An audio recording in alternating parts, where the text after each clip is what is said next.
মা আয়শা, একটু এদিকে এসো। আয়েশা তার রুম থেকে বাবার কাছে আসে।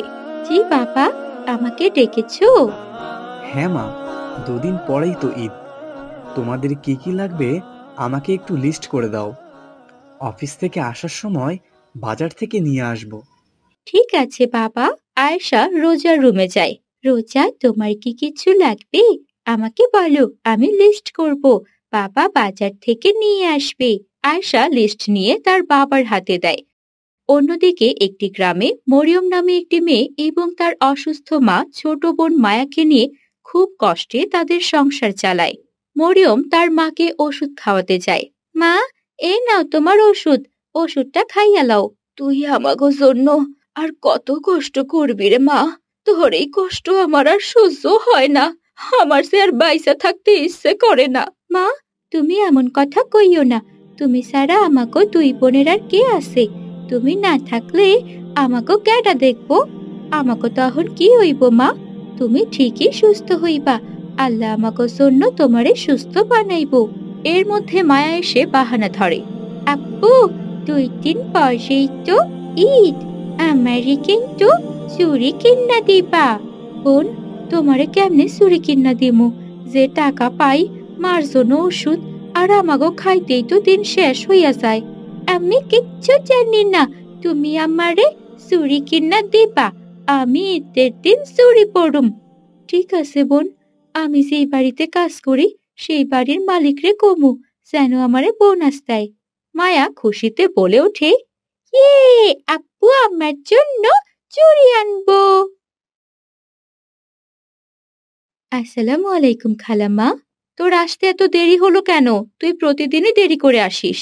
আমার বাসায় অসুস্থ মা আর ছোট বোন, তাদের কাজ কইরা আসতে একটু দেরি হয় খালাম্মা।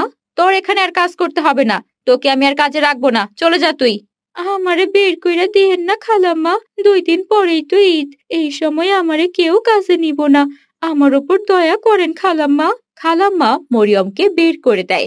সে মন খারাপ করে রাস্তার সাইডে বসে থাকে আর বলে, 2 দিন পর ঈদ। অহন আমি কি করুম? কি খাওয়ামু আমার মা বোন রে? কেউ তো আমার কাছে নিব না। ঠিক তখন আয়েশার বাবা বাজার করে আসতে থাকে। তখন একটি গাড়ি তাকে ধাক্কা দেয়। মরিয়ম তা দেখে সাহায্য করতে যায়, তার বাজারগুলো হাতে তুলে নেয়। খালুসান, আপনি ব্যথা পাইছেন? না মা, সেরকম কিছু হয়নি, সামান্য একটু ব্যথা পেয়েছি। খালুসান, আমি আপনারে সাহায্য করুম এই বাজারগুলো নিয়ে যাইতে। আপনার অনেক কষ্ট হইব। ঠিক আছে, এই বাজারগুলো নিয়ে তুমি আমাদের বাসায় চলো মা। আয়েশার বাবা কিছু বাজার মরিয়মকে দেয় আর কিছু সে নেয়। তারা দুজনে মিলে বাসায় যায়। আয়েশার বাবা গেটে নক করে। আয়েশা গেট খুলে দেয়। আসসালামু আলাইকুম বাবা, তোমার কি হয়েছে? আলহামদুলিল্লাহ মা, আল্লাহ তাআলা শুক্রিয়া, সেরকম কিছু হয়নি। একটি গাড়ি ধাক্কা দিয়েছে। আয়েশার মা দেখে বলে, আল্লাহ তাআলার শুকরিয়া, আপনি সুস্থ আছেন। আপনার সাথে ওকে। তোমার নাম কি মা? আমার নাম মরিয়ম খালাম্মা। আজ মরিয়ম আমাকে সাহায্য করেছে। আমি পাশের গ্রামেই থাকি। তুমি সোফায় বসো মরিয়ম। বাবা, তুমিও বসো। আমি তোমার জন্য ওষুধ নিয়ে আসছি। আয়শা ওষুধ এনে তার বাবাকে দেয়। রোজা রুম থেকে এসে কসমেটিক্সের ব্যাগ হাতে নেয়। বাবা, তুমি আমার জন্য চুড়ি এনেছো? হ্যাঁ মা, তোমার চুড়ি ব্যাগেই আছে। রোজা চুড়ি হাতে নিতেই পড়ে গিয়ে কয়েকটি চুড়ি ভেঙে যায়। রোজা কান্না করতে করতে বলে, আপু, আমার এত শখের চুড়ি ভেঙে গেল। আমি এখন ঈদের দিন কি পরবো? তার বাবা তাকে বলে, মা, তুমি কান্না করছো কেন? আমি তোমার জন্য আবার চুড়ি নিয়ে আসবো।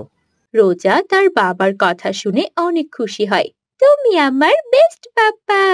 আয়েশার মা মরিয়মকে বলে, মা, চুড়িগুলো তুলে ডাস্টবিনে ফেলে দাও তো। জি খালাম্মা। মরিয়ম চুড়িগুলো তুলতে গিয়ে ভালো চুড়িগুলো আলাদা করে রাখে। খালাম্মা, আপনাকে একটা কথা কইতাম। বলো মা। এই ভালা চুড়িগুলা আমি লইয়া যাই। মিশকাত তখন সেখানে এসে বলে, না, তুমি ওগুলো নিতে পারবে না। ওগুলো তুমি ডাস্টবিনে ফেলে আসো।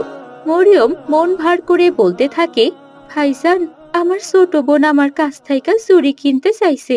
আমারে তো কাজ থাইকা বাইর কইরা দিছে, আর আমারে কোনো টাকাও দেয় নাই। তাই এই ভালা কয়টা চুড়ি আমার ছোট বোনের জন্য লইয়া যাইতাম। না, তুমি ওগুলো নিতে পারবে না, তুমি ওগুলো ডাস্টবিনে ফেলে আসো। মরিয়ম মন খারাপ করে সেগুলো ডাস্টবিনে ফেলে দেয়। আয়েশার মা রান্নাঘর থেকে কিছু খাবার নিয়ে মরিয়মকে দেয়। মা মরিয়ম, এখানে তোমাদের জন্য কিছু খাবার আছে, তুমি, তোমার মা ও বোন একসাথে খেও, কেমন? ঠিক আছে খালাম্মা, তুমি ঈদে আমাদের বাসায় বেড়াতে এসো। ঠিক আছে খালাম্মা। মরিয়ম সেখান থেকে তার বাসায় চলে যায়। মায়া মরিয়মকে দেখার সাথে সাথে বলে, আপু, আমার জন্য চুড়ি এনেছো? মরিয়ম আবারও মন ভার করে বলে, না রে বোন, তোর জন্য কিছুই আনতে পারি নাই। আমার দেরি হওয়ার কারণে আমারে কাজ থাইকা বাইর কইরা দিছে। ঈদের দিনও মনে হয় আমাগো না খাইয়াই থাকতে হইব। আয়েশা ও মিশকাত, রোজা, তারা বাবা মা সহ মরিয়ম ও তার মা বোনের জন্য কেনাকাটা করে। আয়েশা, মিশকাত ও রোজা চাঁদ রাতে মরিয়মদের বাসায় যায়। মিশকাত সেখানে গিয়ে তাদের ডাক দেয়, বাসায় কেউ আছেন? কে? যাইতাছি। মরিয়ম এসে দেখে মিশকাত, আয়েশা ও রোজা তাদের বাসার সামনে কয়েকটি শপিং ব্যাগ হাতে নিয়ে দাঁড়িয়ে আছে। আসসালামু আলাইকুম ভাইজান, আপামনি, আপনারা আমাকে বাসায় আসছেন, ভেতরে আসেন। গরিবের বাসায় আপনাকে কই বইতে দিমু? আমাদের বসতে দিতে হবে না মরিয়ম, আমরা তোমাদের জন্য কিছু শপিং করে নিয়ে এসেছি। মরিয়ম, দেখো তোমার পছন্দ হয় কিনা। তারা জামা কাপড় হাতে নিয়ে অনেক খুশি হয়। মিশকাত তার পকেট থেকে মায়ার জন্য চুড়ি বের করে দেয়। মায়া, দেখো এই চুড়ি তোমার পছন্দ হয় কিনা। মায়া খুশিতে বলে, আপু দেখো আমার চুড়ি, আমি অনেক খুশি হয়েছি। ভাইজান, আপনারা অনেক ভালো মানুষ।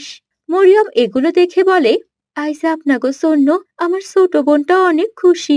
ঈদের দিন আমরা ভালা মন্দ খাইতে পারুম। আল্লাহ আপনাকে ভালা করবো ভাইজান।